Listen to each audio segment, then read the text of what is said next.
Dans l'évangile de ce dimanche, Jésus anticipe, il prend une avance sur le sentiment d'abandon que pourraient éprouver les disciples. Jésus est sur le point de quitter les siens, mais il leur fait une promesse, il ne les abandonnera pas. Il va leur envoyer une personne divine pour les consoler, pour les soutenir et pour leur venir en aide. C'est l'Esprit Saint qui sera non seulement avec les croyants, mais il sera aussi en eux pour les instruire. Le Seigneur l'appelle un autre consolateur, parce que lui-même demeure le consolateur céleste, l'avocat auprès du Père. Dans l'extrait que nous avons lu, Jésus fait d'une certaine manière ses adieux. Et cet extrait pourrait se résumer en ceci. Par mon départ physique, je ne serai plus au milieu de vous, mais vous ne vous sentirez pas orphelins, vous ne vous sentirez pas seuls ni abandonnés, dans la mesure où vous continuerez à ouvrir votre esprit à la vérité et à l'amour qui a marqué votre vie. Et c'est alors que vous ferez l'expérience d'une forme de présence autre qui sera aussi source de vie. Ce n'est pas rien, ce que dit Jésus à ses disciples. Il leur annonce qu'encore une fois, il va les quitter. Mais il prévoit les choses, non pas lui, mais avec l'aide de son Père. Ce que Jésus va demander pour ses disciples, c'est un autre consolateur, paraclète, paraklétos. Si certains comprennent ce mot, le mot consolateur, dans le sens d'une mère qui va consoler son petit garçon qui se serait fait mal, une autre traduction est tout à fait possible, celle de l'avocat. Et c'est ce qu'utilisent en fait les épîtres. Et ceci, finalement, dans ce cas-là, a plus de sens. Le paraklétos, c'est celui qui se tient près de moi, près de vous.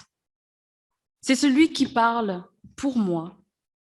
C'est celui qui me conseille dans la marche à suivre, en me rappelant les instructions que j'ai déjà reçues. Finalement, comme l'avocat qui aide à comprendre ce que dit le juge ou les textes de loi. C'est l'avocat qui guide le client dans la manière de s'adresser au juge et les codes. Et d'ailleurs, lorsque nous lisons les actes, premier texte que nous avons lu tout à l'heure, on va voir quelles sont les conséquences de ce paraklétos, de cet esprit.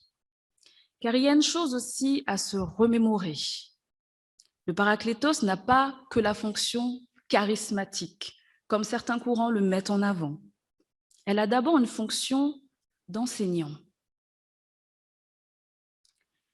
Dans le texte premier, nous avons des disciples qui sont réunis dans un lieu. Ils se demandent qu'est-ce qu'il se passe. Jésus leur est apparu, le Jésus ressuscité leur est apparu plusieurs fois, et il est apparu à d'autres personnes. Et il leur a annoncé qu'il allait les quitter, qu'il allait monter au Père. Qu'allait-il se passer? Certes, un consolateur allait arriver, mais sous quelle forme? Comment est-ce possible? Et dans le texte que nous avons lu, on dit que comme des langues de feu se sont posées sur les disciples, ils se sont embrasés, ils ont pris feu, non pas pour eux-mêmes, mais pour annoncer les bienfaits de Dieu.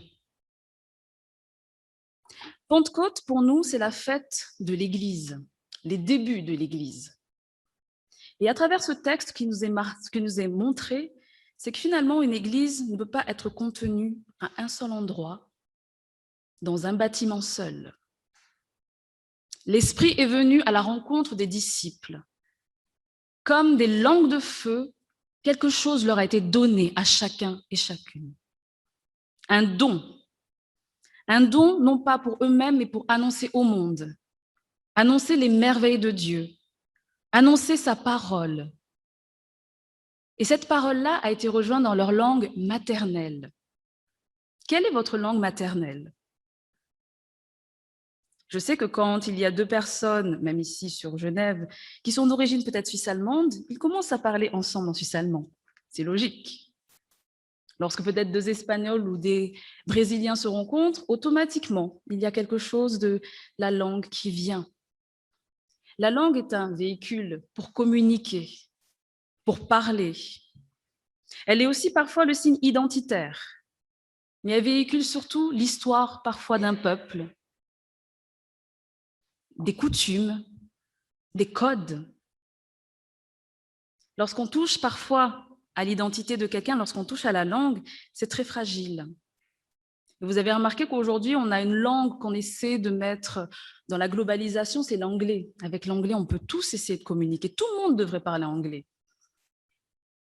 Et si on se disait que tout le monde devrait pouvoir parler la langue de Dieu? Seulement qu'on lui parle, il s'adapte finalement à beaucoup. Ce n'est pas une langue qui a été donnée, c'est plusieurs. Comme des langues de feu qui ont animé chacun des disciples, qui se sont mis à parler, à énoncer, à dire ce que Dieu fait, ce qu'il est capable de faire et ce qu'il veut encore faire. Et finalement, peu importe les préjugés, ils sont remplis de vin doux, ils sont sûrement ivres. Pourtant, ceux qui devaient entendre la parole l'ont entendue ce jour-là et se sont demandé comment est-ce possible? Ces personnes-là parlent ma langue. Comment ils arrivent à me toucher au cœur même? Qu'est-ce qui fait ça? Et pourquoi il se passe ça? Si avant Jésus était là pour un seul peuple et qu'il cheminait avec certains disciples, l'ouverture est plus grande maintenant.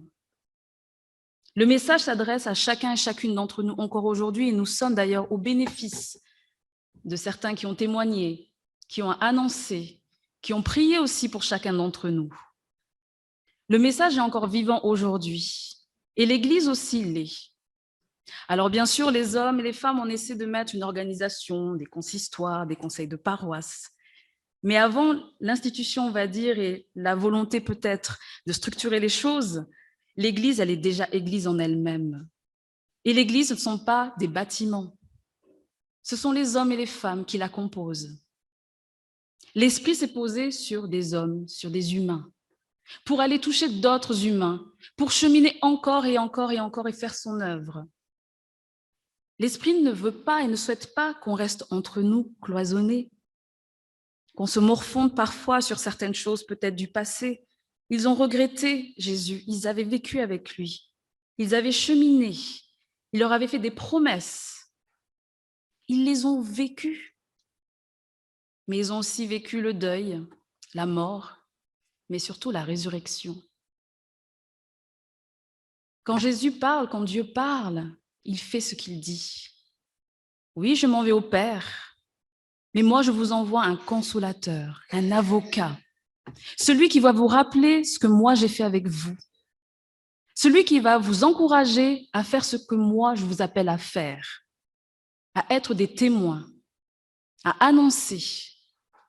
Si certains ont des doutes, à s'exhorter ensemble, à prier ensemble, à faire communauté. Parce que si certains pensent qu'on peut être église tout seul dans son coin, je pense qu'il y a une dimension effectivement de soi-même à Dieu. Mais n'avez-vous pas remarqué que, c'est mon interprétation, attention, il y a une relation en fait de nous-mêmes à Dieu, c'est le côté justement vertical. Mais pour moi, l'aspect horizontal, c'est avec les autres. C'est avec l'Église entière. Et l'Église entière ne se trouve pas qu'ici à Genève. Nous ne sommes qu'une partie de l'Église visible. Nous sommes en communion avec des chrétiens dans le monde entier. Et beaucoup aujourd'hui fêtent justement la naissance de cette Église, l'Église du Christ, non pas l'Église nationale de Genève, l'Église protestante, non pas l'Église catholique, l'Église du Christ. Car c'est ça finalement notre identité première. Nous sommes de nationalités différentes, la langue est importante, mais personnellement, je pense que ma langue maternelle me vient de Dieu. Et ma question pour vous aujourd'hui, à la sortie de cette célébration, quelle langue allez-vous parler autour de vous? Et qu'est-ce que vous allez annoncer autour de vous? Amen.